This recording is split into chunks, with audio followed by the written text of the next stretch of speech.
Now, I put out a question on my Twitter page yesterday at JD Pickell, so make sure to follow me there. I asked, who's the most rabid fan base in all of college football? Now, rabid's a key word there, because some people hear rabid and they say, oh, well, we're the biggest fan base, or oh, we're the loudest fan base. Rabid is like you wouldn't want to get in the cage with them and have to fight them. Like, they are intense, they are passionate, they're energetic, they're engaged, and it's not dictated on if they're winning or losing. It's like they're just rabid to the core. That's who they are. That's who that fan base is. So I want to also note this. This is not an all-encompassing list. All right? If we're not mentioning your school, doesn't mean that we don't think y'all are still rabid to the core. It's just kind of the top tier for us in terms of our experience, and also just the schools that have a reputation that precedes themselves. And a school that we just talked about a moment ago, and I think is probably the most pure form of rabid, is the Nebraska Cornhuskers, man. Nebraska, their fan base, they're active on everything. YouTube, socials, real life, in person. Like, they've got a sellout streak of 396 games, and you hear everybody, I can hear it already in the comment section right now. That's a fake sellout. You got boosters or whoever forking over money to keep that sellout streak alive of 396 games. Okay?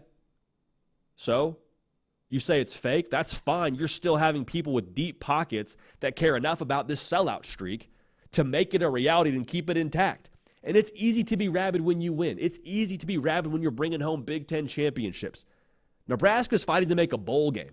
This is a fan base that is starving for a bowl game.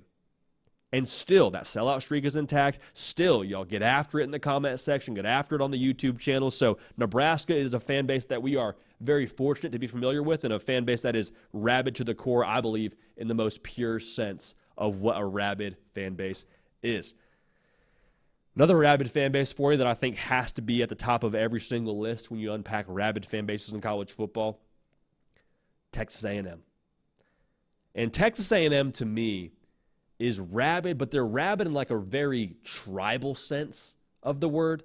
Like, you need a full week to go to College Station and to learn every single tradition and custom and quirk that makes Texas A&M what it is. Like the Aggie ring in itself, man. Every single school, to my knowledge, gives out a class ring or gives you the opportunity to buy a class ring. I don't know a Texas A&M alum that doesn't own their class ring and wear it every single day. Also, my sister recently got married to a Texas A&M alum, Colton, my guy, appreciate you. They do the war hymn at every single wedding. Like, it is not a joke of like, oh, are we going to do the war hymn? It's like, war hymn is on, we're ending the wedding, and everybody that went to A&M that's in that building is full-fledged, full heart in it, full throat, just belting out the war hymn. Varsity, like the whole deal, okay? It's not like a half-hearted, let's kind of do our fight song. They're all in, okay? That is an experience. The midnight yell, people make fun of it on Twitter. That's fine. Make fun of it if you want to. Make fun of it if you want to, but that's a fan base that I think is just all the way bought in to do everything that comes with that midnight yell, that comes with the yell leaders. Like, I respect it, man. I respect it. College football in itself is very unique. Texas A&M is like in that 1 percentile of what makes college football unique to the nth degree, and I say that in the most positive way possible. Last part of this that makes Texas A&M rabid as can be, this is a fan base now that has one central message board. One message board, okay? It's TexAgs, and they're independent, and Billy Lucci is running that empire, and like that is where you go for Texas A&M content. Many have tried to make a message board to compete with it.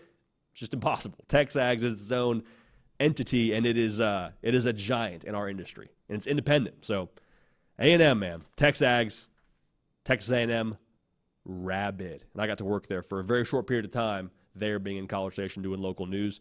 It is all A&M all the time in College Station and Bryan. LSU is also rabid, man. And LSU is kind of the stuff of legend in some ways. Like Louisiana, Baton Rouge kind of feels like its own country when you hear people talk about it. It's its own culture. It's its own culinary, the tailgating experience. Again, we haven't experienced it in person. We'd love to here in the near future, but it's this thing where it starts on Wednesday, sometimes Thursday for a Saturday game. They are all about that life. And this is also worth noting. This is the team in the state. Like, I love Louisiana Tech. I love Southeastern Louisiana. But like LSU is that school in the state. I think there's some absurd percentage of high schools that wear purple and gold and have the tiger as their mascot. Like LSU, rabid as it gets. Also, I'll say this too, they will get after you on social media.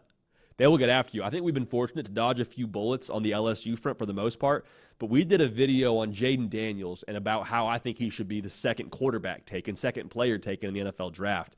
And in that, or maybe it wasn't even that, maybe it was a recruiting video. The bottom line is I was talking about something that had nothing to do with Malik Neighbors. I mentioned him as a footnote to the point I was making. And I think what I said was, yeah, Malik Neighbors is probably a first-round pick or something to that degree. That was essentially what I said. The thing that I did wrong was I left some margin to allow for Malik Neighbors not being a first-round pick, by nature of my sentence. Now, I went and took that video to the Ponderosa, and that's the On3 message board for our LSU site, the Bengal Tiger. Get locked in over there. And I'll tell you what, man, it didn't matter all the good things I said about LSU. It didn't matter what I said about how Brian Kelly was crushing it on the recruiting trail. They got after me for saying Malik Neighbors. Not just basically what I said wrong was I didn't say definitively Malik Neighbors is a first-round pick.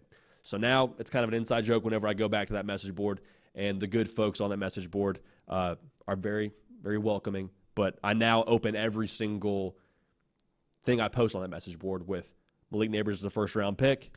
Here's the video. Malik Neighbors is a first-round pick. Here's what I think about this. So LSU, man, they are intense as it gets. Last one to get to here that we're going to really riff on is Tennessee. Tennessee, man, they are as passionate as any other fan base. And that sounds like a pretty cliche statement to say, but if you don't believe me, they beat Alabama, took down the goalposts, right? Most places will take down the goalposts if it's a big win, if it's an intense fan base, especially an SEC school. Tennessee then proceeded to take those goalposts out of the stadium and throw them into a river. Do you know how outside of your mind you have to be to storm the field, take a goalpost, then put it in a body of water? Tennessee is second to none. The Vol Navy, second to none. They are intense, man. We've experienced it firsthand by nature of being able to go to Tennessee. That fan base, when it was the blackout game against South Carolina, there was not an empty seat in there. That stadium is also like enormously tall. It's all on top of you. Like Tennessee, man, as passionate, as rabid as any fan base in America.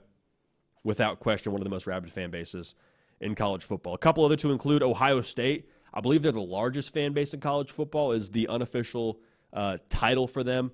Rabid, no way around it. Alabama, massive passion. I think they're going to get a chance now to kind of strut their stuff a little bit more because they no longer have the Nick Saban shield in front of them. People kind of shortchange their passion because you're winning a lot of national titles. Who are you when you go 9-3? That's the real question here. Florida State, man, after that college football playoff fallout, they got after some folks, man. They were on offense in a very real way on social media, and it's hard to call them a school that wouldn't be in this rabid category. Last one, Georgia. They bark at human beings. They pretend to be dogs in normal public settings. And I think that's what's beautiful about college football.